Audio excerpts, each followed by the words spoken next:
جو نہ جانے کتنی تکلیفیں سہ رہی تھی۔ آپ کی بیٹی کو ڈسچارج کر دیا جائے گا۔ وہ مسلسل 3 دن سے اس کے پاس آتا رہا اور اسے تسلی دیتا رہا، یہاں تک کہ اسپتال کے 3 دن کے معاملات بھی اس نے خود دیکھ لیے۔ حیا تو بس اداسی کی مورت بنی بیٹھی وہیں ایک جگہ رہتی۔ شہباز نے باپ نہ ہوتے ہوئے بھی عنایا کے معاملے میں باپ ہونے کا حق ادا کیا تھا۔ میں کہاں جاؤں گی؟ کامران نے مجھے گھر سے نکال دیا ہے۔ وہ خالی خالی نگاہوں سے شہباز کی طرف دیکھتے ہوئے پوچھنے لگی، آپ میرے گھر چلیں، وہاں کچھ دن رہ لیں، اس کے بعد آپ کا جو فیصلہ ہوگا ہمیں منظور ہوگا۔ اس نے حیا سے کہا تو حیا میں نہ چاہتے ہوئے بھی حامی بھر گئی، کیونکہ اس کے پاس ابھی کوئی ٹھکانہ نہیں تھا اور اس کی بیٹی ابھی اسپتال سے ڈسچارج بھی نہ ہوئی تھی۔ وہ کوئی رسک نہیں لینا چاہتی تھی۔ وہ اس وقت شہباز کے گھر میں موجود تھی اور کچن میں کھڑی ہو کر اپنی بیٹی کے لیے دودھ گرم کر رہی تھی۔ شہباز کا گھر بہت بڑا تھا اور ہر قسم کی سہولت سے بھی آراستہ تھا۔ آپ کو یہاں کوئی مسئلہ تو نہیں ہے نا؟ پورے 2 دن بعد اسے نظر آیا تو جیسے اس کی آنکھوں کو قرار ملا۔ 2 دن سے وہ کسی ٹور پر گیا ہوا تھا اور آتے ساتھ ہی سب سے پہلے آ کر اس نے حیا سے سوال کیا، نہیں مجھے یہاں کوئی مسئلہ نہیں، لیکن میں جلد از جلد کرائے کے گھر کا انتظام کرنا چاہتی ہوں تاکہ میں وہاں رہ سکوں، اور وہ مسلسل آفس بھی نہیں جا رہی تھی۔ مجھے آپ سے کچھ ضروری بات بھی کرنی ہے، اگر آپ میرے کمرے میں آ کر میری بات سننے تھے۔ اس نے اپنی بات ادھوری چھوڑی تو حیا نے ہاں میں سر ہلایا اور اپنی بیٹی کو فیڈر کے ذریعے دودھ پلانے کے بعد اس کے کمرے میں چلی آئی، جہاں سے وہ پہلے سے ہی انتظار میں بیٹھا تھا۔ میں آپ سے ایک سوال کرنا چاہتا ہوں، بلکہ آپ سے کچھ مانگنا چاہتا ہوں۔ جی کہیے، حیا نے جھکی جھکی نگاہوں سے جواب دیا۔ میں ہمیشہ سوچتا رہا کہ میں آپ کی مدد کیوں کر رہا ہوں، لیکن مجھے جواب نہیں ملا۔ 2 دن سے آپ کو نہ دیکھا، ٹور پر بزی رہا تو مجھے اچانک اس کا جواب ملا۔ آپ جاننا چاہتے ہیں کہ وہ جواب کیا ہے؟ اس سے کرسی پر بیٹھنے کا اشارہ کیا تو وہ خود اس کے گھٹنوں کے قریب بیٹھ کر کہنے لگی، کیا جواب ہے؟ حیا نے بے اختیار بے قراری سے اسے دیکھ کر پوچھ لیا۔ میں آپ سے شادی کرنا چاہتا ہوں اور آپ کو اپنے گھر میں رکھنا چاہتا ہوں، ہمیشہ کے لیے اپنی دلہن بنا کر۔ میں آپ کی بیٹی کا باپ بن کر بھی رہنا چاہتا ہوں تاکہ اسے کبھی زندگی میں اس بات کی کمی محسوس ہی نہ ہو۔ یہ بات کہتے ہوئے بہت زیادہ ہمت جمع کر کے کہہ رہا ہوں۔ کافی دنوں تک یہی سوچتا رہا، بالآخر اس فیصلے پر پہنچا۔ اب آپ اس فیصلے میں میرا ساتھ دیں گی کیا؟ آپ اپنے وجود سے میرے گھر کو زینت بخشیں گی؟ اس کی بات سن کر حیا پھٹی پھٹی نگاہوں سے اسے دیکھنے لگی۔ وہ تو اس کی دعا تھا اور یہ دعا یوں قبول ہوگی، اس نے کبھی سوچا نہیں تھا۔ میں بھی دیکھ کر آتی ہوں۔ حیا رو رہی ہوگی۔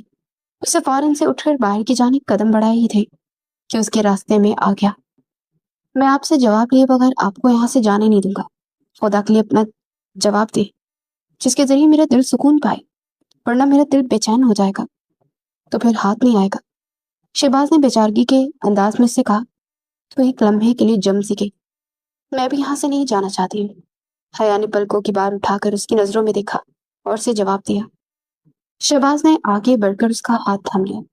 میں آج ایک انکشاف کرنا چاہتی ہوں۔ میں محبت پر یقین نہیں رکھتا، لیکن جب پہلی بار تمہیں اپنے آفس میں بڑی سی چادر میں بچی کے ساتھ دیکھا تو نہ جانے کیوں تو میرے دل میں اترتی چلی گئی اور میری ہر کوشش تمہارے لیے ہونے لگی۔ میں اس کی وجہ ڈھونڈتا رہا، لیکن پھر مجھ پر انکشاف ہوا کہ اس کی وجہ محبت ہے، اور یہ محبت ہی ہے جو مجھے تمہاری طرف کھینچ لا رہی ہے۔ لیکن اب میں تمہیں مستقل طور پر اپنی زندگی میں شامل کرنا چاہتا ہوں۔ آپ نے میری زندگی کو ایک عذاب سے نکال کر جنت میں داخل کر دیا۔ آپ جیسے شخص کا ساتھ ہونا تو بہت خوش نصیبی ہے۔ مجھے نہیں پتا تھا کہ میری دعائیں یوں رنگ لائیں گی اور آپ میری زندگی میں شامل ہو جائیں گے۔ حیا نے سر جھکا کر اپنی نظریں اس کے چہرے سے ہٹا کر کہا، کیونکہ اس کی آنکھوں میں موجود محبت کے ٹھاٹے مارتے سمندر سے وہ گھبرا کر یہاں سے جانا چاہتی تھی، اور شہباز نے اس کا ہاتھ پکڑا ہوا تھا۔ تم نے واقعی میرے بے قرار دل کو قرار پہنچایا ہے، اس نے آگے بڑھ کر اس کی گہری آنکھوں میں جھانکتے ہوئے بولا تھا۔ اب ہاتھ تو چھوڑے میرا، ابھی ہمارا نکاح نہیں ہوا۔ حیا نے شرارت سے کہا تو مسکرا کر اپنے ہاتھ کی گرفت اس کے ہاتھ پر اور دوسرے اور زیادہ مضبوط کر گیا تھا۔ میں وعدہ کرتا ہوں کہ تمہیں زندگی کی وہ تمام خوشیاں لوٹاؤں گا جو کامران نے تم سے چھین لی تھی اور تم سے بدترین سلوک کیا تھا۔ وعدہ کرتا ہوں کہ تمہاری زندگی کو حسین خوابوں سے بھر دوں گا اور تمہاری بیٹی کو باپ کا پیار ضرور ملے گا، بلکہ وہ اب ہماری بیٹی ہے۔ تمہاری عدت ختم ہوتی میں تم سے نکاح کروں گا اور تمہیں اپنی زندگی میں شامل کر لوں گا۔ تم سے دور نہیں رہا جاتا۔ ایک لمحے کے لیے تمہیں دیکھتا ہوں تو ایسا محسوس ہوتا ہے جیسے دنیا ہی اندھیری ہو گئی ہے۔ شہباز نے وہیں اس کے برابر میں کرسی پہ بیٹھتے ہوئے کہا تو حیا مسکرا دی۔ مجھے بھی اپنی قسمت پر یقین نہیں آ رہا کہ آپ جیسا خوبصورت شخص میری قسمت میں لکھ دیا گیا ہے۔ میں آپ کی شکر گزار ہوں کہ آپ کی دی ہوئی ہمت نے مجھے کامران سے طلاق دلوائی، ورنہ وہ مجھے کبھی چھوڑنے کے لیے راضی نہ ہوتا، وہ صرف دھمکیاں ہی دیا کرتا تھا۔ حیا نے ایک بار پھر سے اس کا ذکر کیا تو شہباز نے آگے بڑھ کر اس کے لبوں پر اپنا ہاتھ رکھ دیا۔ خبردار جو اس شخص کو اب یاد کیا، ہماری زندگی میں اس کی کوئی گنجائش نہیں ہے۔ اب ہماری زندگی میں صرف میں اور آپ ہوں گے، اور اس کے بعد ہماری بیٹی ہوگی۔ ہمیں کسی اور کی ضرورت ہی نہیں ہے۔ اس نے آگے بڑھ کر حیا کے ہاتھ پر اپنا بوسہ دیا اور مسکرا کر اسے دیکھنے لگا۔ حیا نے اپنی آنکھیں بند کر کے اللہ کا لاکھ لاکھ شکر ادا کیا کہ وہ کامران جیسے ظالم شخص سے آزاد ہو گئی تھی، اور اللہ نے اسے انعام کے طور پر شہباز جیسا خوبصورت، محبت کرنے والا، خیال رکھنے والا اور ہر موقع پر ساتھ کھڑا ہونے والا شخص بخشا تھا، جس کا وہ جتنا بھی شکر ادا کرتی کم تھا۔